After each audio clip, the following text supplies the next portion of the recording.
Салам достор, сиздер менен өтө пайдалуу ашкабак таттуусун жасайбыз. Көрүп турганыңыздардай таттуубуз 3 катмардан турат. Эң астында сүттүү пудинг, ортосу ашкабактуу пудинг, эң үстүндө майдаланган жаңгак менен коздолгон. Анда эмесе сүттүү пудингден баштайлы. Сүттүү пудингге ушул ингредиенттер кирет, скрин кылып алыңыздар. Биринчи сүттү куюп алабыз. Андан кийин 2 стакан шекер коштук. Андан кийин 2 кашык крахмалды кошобуз.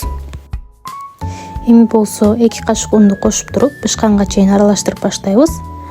Бышкандан кийин астын өчүрүп, анан ванилин кошобуз. Ванилдин аркасынан 1 кашык сары майды кошуп, жакшылап аралаштырып, ылымлык болуп муздаганга чейин коюп коебуз. Эми болсо ашкабак пудингини баштайлы.